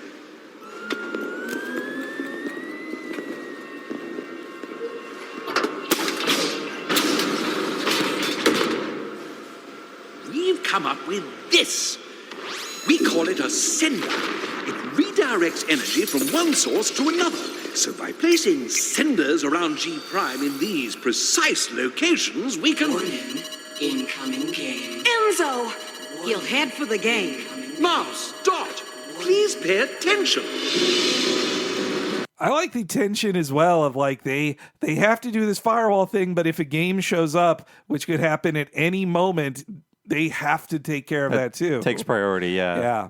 Yes, and of course the fact that like Dot has no confidence in the fact that her little brother can do this, but she has to stop herself and be like, no, it's okay, he's got it, but she's definitely still like first function is worried that her little brother is going to be, out there. Well, and she's like the president. She has bigger things to deal with than just the game. Like she's the one in charge with her, boss glasses and everything. And apparently the game is a Toy Story kart racer. Yes. Or wacky racers, I'd say. This background though feels to me like they know they're doing a Toy Story thing, right? 100%. Yeah. True. But there is Penelope Pitstop, and then we see Dick Dastardly and Muttley too. It's so many things. Yeah. Yes. You're right, Henry. It's like a stack of references. Shout outs to the exploding toilet in that scene in the background for no reason. Yeah. It just happens. And you're like, what was that, a bit? Is that a gimmick? Like, I don't know. Yeah. The density of background jokes as the show goes on is really impressive too, because just thinking about the effort that it takes to move the thing in front of the camera in the CGI thing to then have a background gag that could be missed, like that's even more impressive. Also, a fun note: hue is spelled H-U-E, as in hue, saturation, brightness. I missed that too. His name is Hugh Branch. Yes, Hugh Branch. Is Branch something too? Some computer thing too? Q Branch from 007. Yeah, so Q's last name is Branch. Or it's the area where Q works in the Q branch. Oh, he calls himself like I'm Hugh Branch. Yes. So I don't know. It's weird, but yes, the mainframe, they get to take some pot shots at their rival with this game and just have the start in the bedroom, like basically Andy's bedroom, and we get to see this really cool like camera pan just to show you how small Enzo and Andrea are in this room too. It's really neat. Yes, like I said, there wasn't much time to set up that a bunch of sprites have turned against him, but then we get to see that Cyrus is leading a group of binomes who also have seemingly co-signed themselves to death by being in this game. Like they should have gotten out of there. That's true. I didn't think of that. Well, they can, right? Like when the game drops, it's moving fast enough that like if you're not on a zip board, you cannot move out of the like 5 or however many city blocks in time. Yeah, that's true. Stubby little legs. Oh yeah, with especially of the circular binomes. The in the background, one of the most regularly occurring binomes is the toque one, which must have been confusing American kids all through the 90s. I think it's a toque or toque. It's a toque. Yes. That's totally it. Yeah, I mispronounced. It says it on it. I had to learn what that was. It's not a beanie. It's a toque. Yep. Up here, that's what we call it. You're a toque enthusiast, Woolie. I know. I wear toques. I do wear toques from time to time. It's true. But yeah, Cyrus is kind of he also feels like a ABC Saturday morning leftover of this like comic relief henchman who is just the cowardly like Iago type who just goes from side to side as much as he's needed. But he has a nice little face turn in this episode. I like. And also the way Enzo like looks at the camera, goes, "Everyone's a critic." That also felt like a real callback to the earlier days. Then as Enzo's being chewed out by the crowd, we get a nice little like girl talk scene between Dot and Mouse, where Mouse really sets up how cool she is. Like, especially love how she's just like, hey, don't be seen. And Mouse is like, well, they're not gonna see me until it's too late, which is true. That's what happens. She's getting in a cool plane. Yeah. Oh, what a cool plane. And after that quick scene, it cuts back to the kids getting yelled at some more, and then they're about to they say they're going to have a riot, like things are about to get really dangerous. But then Frisket appears and scares them away. A baby even poops its pants. I saw the poop joke. Yes.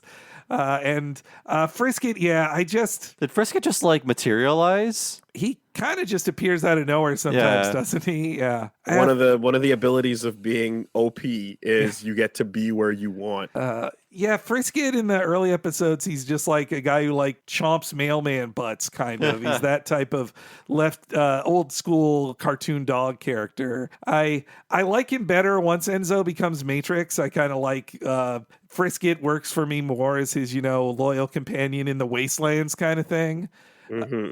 But here he's just he's just bright red and cartoony. In the next episode, him expressing sadness at watching Enzo getting butchered, like that does work. And Frisket is useful for stuff like that.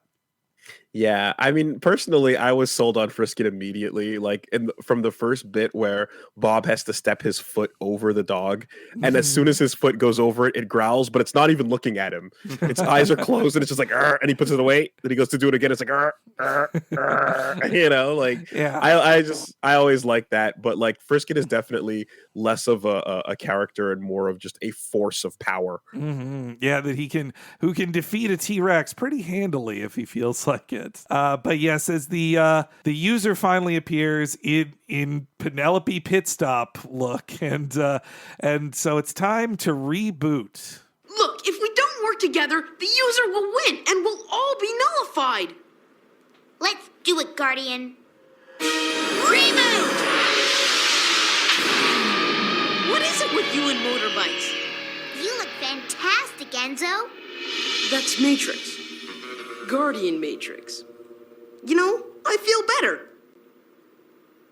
Why haven't you rebooted? I don't know how. I've never done it before.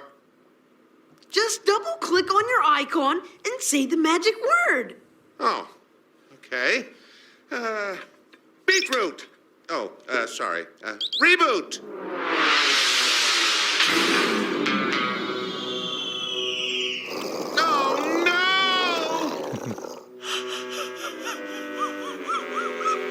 No, I'm glad we got the Muttley laugh in there too. Just to make it complete. I also take that, Call Me Matrix, Guardian Matrix. I take that as an absolute reference to like later on. Oh yeah, right? Yeah. He's like, I'm not Enzo, call me Matrix. Like, yeah, they knew where they were going. I think it's intentional foreshadowing. Yeah, it's what he calls himself when he's feeling confident. And we also get to see Andrea, like she's so badass too. Like even the character that you think you might think is like, yeah, this is just his annoying girl pal, another annoying kid, and then she's like as tough as anybody and awesome on a motorcycle. Like I love that about Andrea, even before she grows up into a bodacious babe, like all the babes of the many show. babes of Reboot. And then there's a shot after this, we see Mouse flying and dropping the senders, but there's a cut where it cuts from that to darts falling on the car, and it makes you think like, oh, is she helping by dropping things? But no, it turns out, I don't know, like it's just kind of a confusing cut. I know they're trying to like, oh, she's dropping things, but also things are dropping in the game world, but in my brain connected the two. But then I realized later, like, oh, those are the senders she was dropping. Yeah, and so those darts though are 100% lawn darts, aka the crazy toys that got banned because they just killed people. And literally it's like from the 80s or whenever, where you just have these large darts that you throw in the air and they're supposed to land on the ground face up, but if they hit you, that's it. Yeah, the famous jarts is what they were called. Jarts. Those, I can't believe those were ever legal. Like I only knew of lawn darts because of jokes about how they were illegal now. Like in a early Simpsons comic, there was a fake ad for Krusty the Clown lawn darts. It's like, oh, these will pierce anything. Yeah, so that's perfect. So like when you see them being used in this episode and they're breaking through the wooden floor, you know, it's like, yeah, that's what these stupid toys were. I don't mean this as an insult to say this reminds me of Ready Player One, but the amount of references all in one's place, like you've got James Bond music and Enzo becoming a Bond figure in the Toy Story room while they chase Penelope Pitstop along with a Dick Dastardly looking Cyrus. Like, but are there Gunters?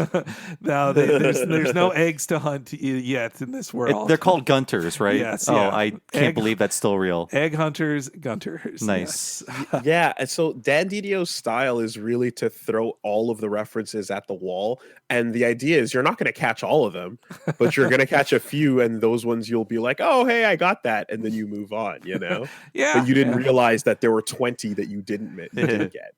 When you think about it as a video game, then this must be like, in this reality, a crazy licensed kart racer where you can play as all these different characters. It's like Diddy Kong Racing because the car can transform, or you can play she's like just in a plane all of a sudden as the fight goes on. It also, the race kind of reminds me of like Rare's RC Pro-Am as well, just the sense of scale you get. Yeah. Or oh god, what was the name of it? There was a 3D racing game where you played as a mini RC back on the PC like years ago. It was a famous game that slips my mind right now, but it was very much like to this scale, and the stages you would drive through would be sidewalks and rooms like this and houses and things like that. Yeah, there were like Micro Machines and Hot Wheels games that also work like this. And also, I bet some of the people who animated on this probably worked on the mainframe Hot Wheels direct-to-DVD movies too, so this was training for them. Do you guys know that there is a 2-season, 78-episode reboot of Wacky Races from like a few years ago? Oh, yes. Yeah. What? Yeah. I don't know where it aired. Cartoon Network? So it's on Boomerang. It's on the Boomerang service. Internationally, these shows get made and they air everywhere but America, but regular Cartoon Network in America is like, we don't want to air this. This is a musty old kids cartoon. And so in the US, it gets shoved onto Boomerang. Like that's where the show lives. Yeah. It feels like Hanna-Barbera is like, just do anything with these properties at this point. We don't care. If you like, want to make that's what something. I haven't seen like a clip of it or anything. It's CG. It actually is pretty close to it. I've watched an episode of it. Oh, you have seen it. Okay. Yes. Yeah, I didn't know it was that many episodes. It's a lot, but yeah, wow. It's still the kids know about this now. Well, get ready, guys, because that Scoob movie that's coming, it is intended to be the start of a Hanna-Barbera cinematic universe. Like, I hate it. Joy. It's the first, the most recent trailer shows that Blue Falcon and Dynomutt are part of the movie. Get ready to see Captain Caveman as well, and Jabberjaw teaming up with them to fight Dick Dastardly as the big villain. The start of Adult Swim was built to inform all of us that these things suck and should be hated. And now we're supposed to like them again? I hated them as kids. Like I didn't like those old shows as kids. They were terrible. I like when Thundar the Barbarian came on. I got up and left. Well, so as this race continues, the references get even deeper as like the Luxo ball rolls by. Oh, yeah. And then the Jurassic Park T-Rex starts coming through. And then O.J. Simpson's Bronco chase drives through. It's so much. God. Oh, like literally like OJ references, man. What are we doing? I couldn't believe Dan that. Dino's crazy. It was only a couple years ago that was in the news. So, but yes, then Andrea uses the T-Rex skeleton as a jump, which like is a ramp. That's really cool. And also like the Jurassic Parkness of the T-Rex is obvious enough, but I like that they put the effort of him even biting through the wheel of the Jeep in the same way too. Yeah, and also Enzo doing the Jeff Goldblum exact posing of getting him to chase him. And then meanwhile, as all this is going on, we get a cute little scene of Hugh revealing that this is all theoretical. Excellent, excellent. We get so few chances to test our inventions under real field conditions. What do you mean, test? Oh, didn't I mention it? This is all theory. If our calculations are right, this should work. If this does not work, the principal office shield will be disabled and the city defenseless. See your point, Fong. Oh well, let's hope it works. For all our sakes. It's a cute little comedy scene. I like that.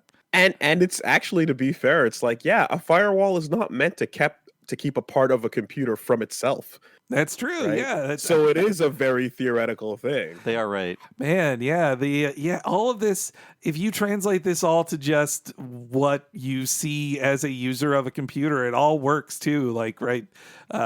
You can figure it all out. I like that. It's all one-to-one, the comparisons there. Cyrus gets saved by Enzo, and Enzo makes a pitch to him of just like that they got to do this together. And so Enzo is preparing for the big finale, as is Megabyte in this next clip. Cyrus, I can't do this alone. I need your help. You need my help? You'll trust me after all I've done to you? Like I said, I guess I can't go against my programming. What do you want me to do, Guardian?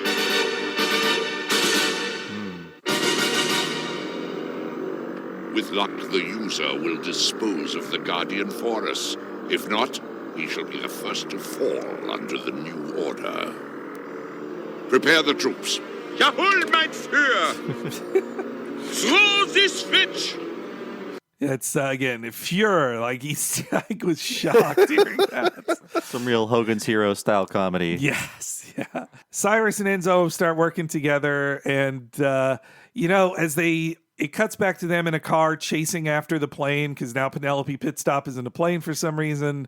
And it also, ironically, it kind of feels like the ending to Toy Story 2 with the chasing after a plane, you can get a good sense of speed even at this kind of like level of budget and technology. You can get a good feel of how fast they got to go and how the tension in this moment. And I also like that once he gets launched onto the wing, Enzo's original plan was to pull out a gun and shoot the user in the face. Like, yes, totally.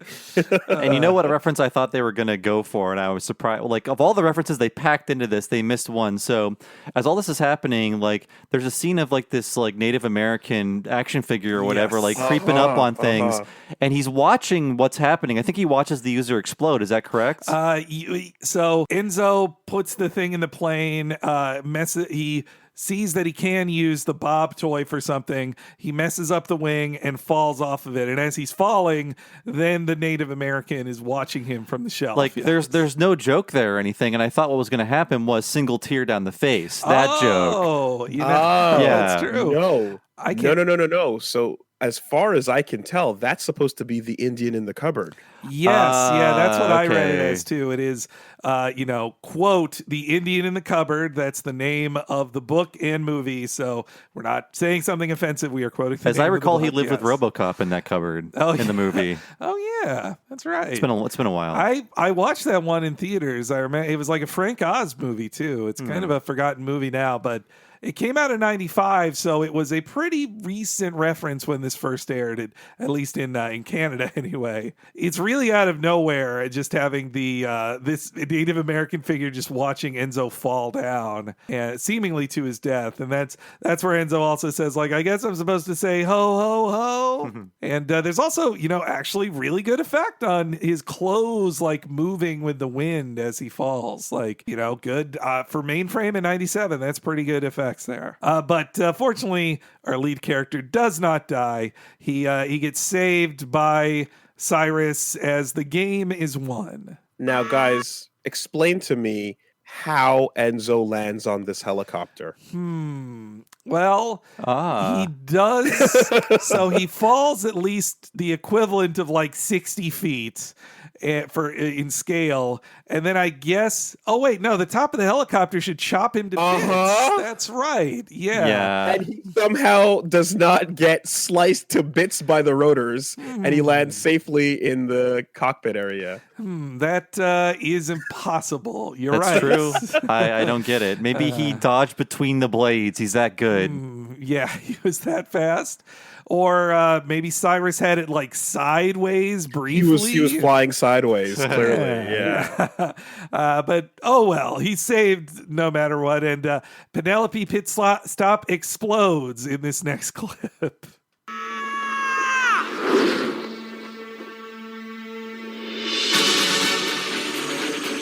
I thought picking you up would make a change from me putting you down.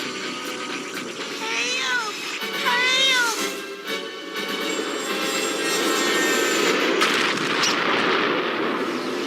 Game over. And that help. That's how Penelope Pit Stop cartoons began. That's the first thing in the opening for Penelope Pit Stop. I had no idea. I had to double look that one up and watch the. I don't think we'll be doing a Penelope Pit Stop What a Cartoon anytime soon, unless somebody pays for it. Then I will gladly do it. It's funny, out of all the characters on Wacky Races that they spin off, they chose Penelope Pitstop of all of them. And the Chugabug Gang, of course. But anyway, yes, they win the game. The user loses once more. And the toy survives. The toy survives. And so the GameCube leaves. They're all celebrating. And Enzo gets to see the public is very fickle, and they've now turned back to loving him. Aww. Ever so briefly. Soon he'll be a martyr for them, as far as they know. They think they've won. Megabyte appears. Cyrus! Hack, slash, take this traitor away. I'll deal with him later. Leave him alone, you overgrown bullies! Uh-oh. Good doggy. Yeah, just stay, puppy. Nice puppy. Call off your dog, boy. Now that I command Hexadecimal's power, none can stand against me. You did that? To your own sister? Yes. It's rather good, isn't it? You're sick, Megabyte. I won't rest until I've stopped you. I believe that's an idle threat. It ends now. Those are just Wolverine claws. Like that's they are. And he's gonna, slit his throat with those or something. Did he have those claws in the ABC series? Could he threaten someone with like a sharp item? He could. Okay, yes, that's he could. good. He could.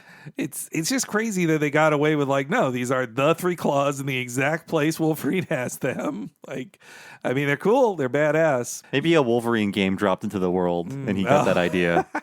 But yes, rather good, isn't it? Oh God, what a line! And also Enzo's view of it. He's like, you did this to your own sister. He's thinking about how much he loves his sister, and to do such a thing to your own sister is pretty evil. Ghastly sister violence. And yeah, like you said, Frisket is so OP. Even Megabyte is like, call him off. Like, yeah. But yes, just as Mouse promised, she arrives before it was too late and sets up the firewall. I also really love, like, Tony J does a great, just like, what? Like, oh, such a good what. Though Megabyte has like 30 seconds to react and stop this. So, I blame him a little bit for this. Hack and Slash actually have time to grab Cyrus and pull him over. Yeah. While Megabyte is still just looking around. And yes, the firewall goes up, and kind of like a slice of pie or whatever, it sections off all the part of mainframe that Megabyte is in. And Getty Prime. Yes, thank you. And then we have one more clip as Hexadecimal like celebrates her brother's defeat. I just love this, especially because she quotes the classic Sondheim song, Send in the Clowns here.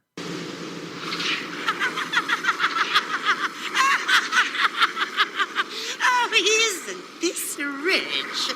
Aren't we a pair? Now it is the jailer who is jailed.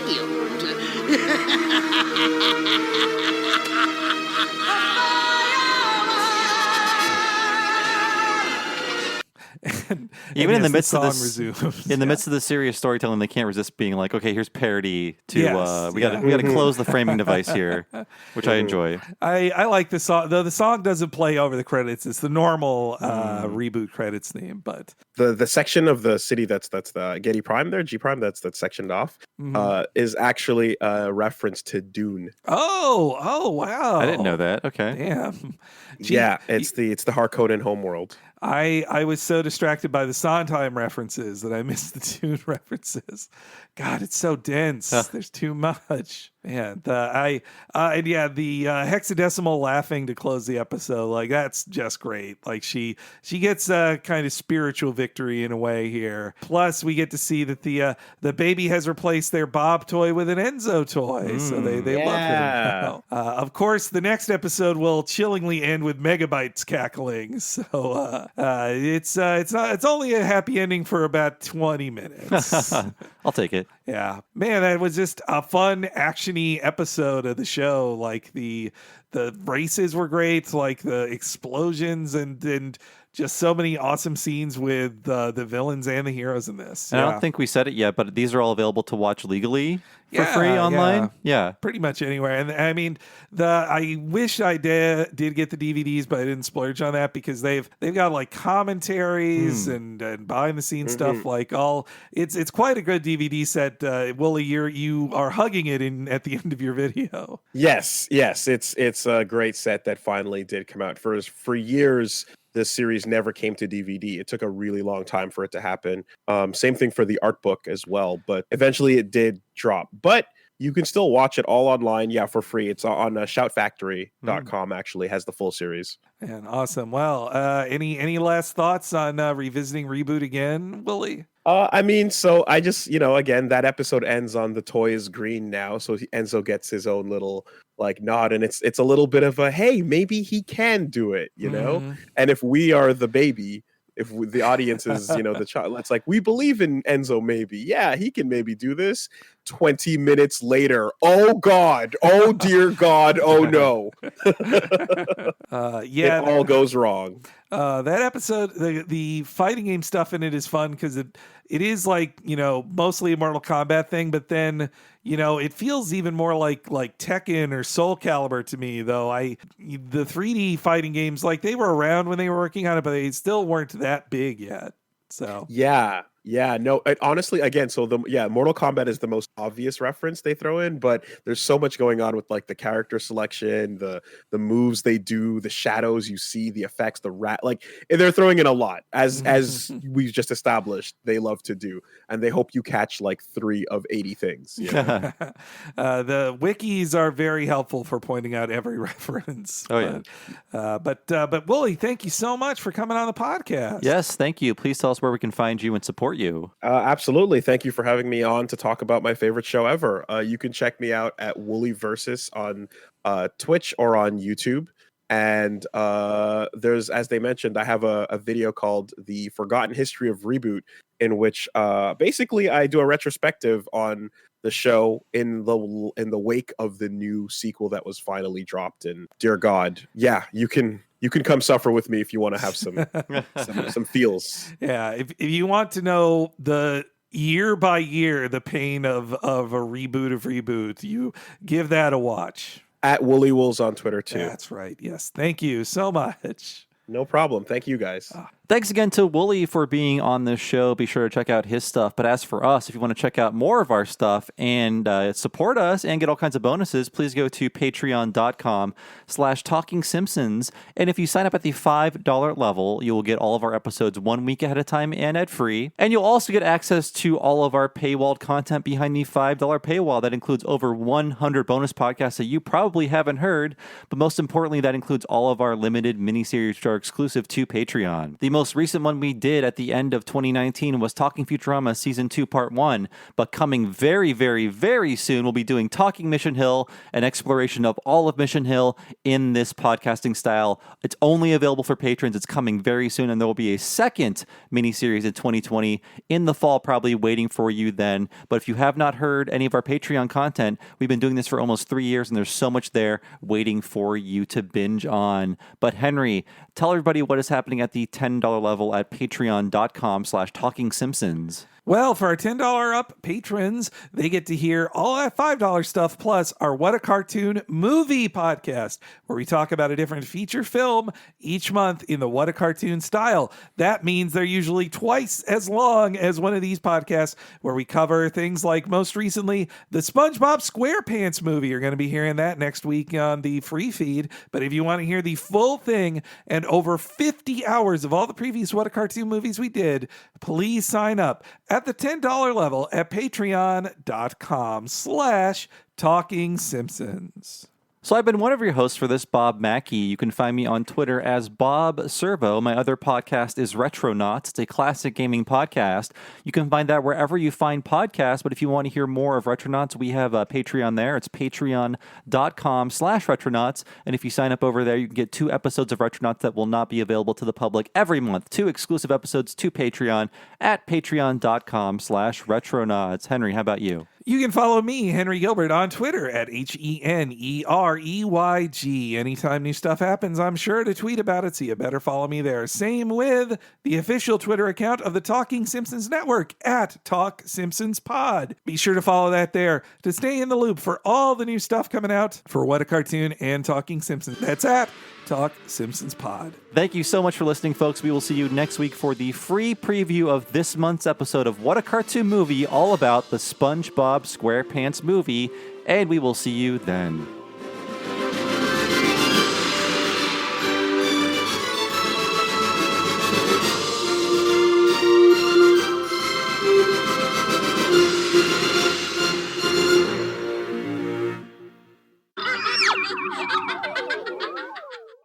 I suppose this is where I say, ho, ho, ho!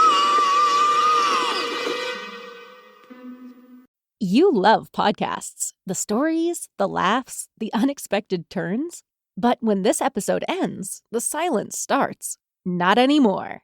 Audiobooks.com turns that silence into your next great adventure. With over 450,000 titles, from bestsellers to hidden gems, your love for listening just found its new best friend. And because you already know the joy of audio, we're giving you 3 free audiobooks to start your journey.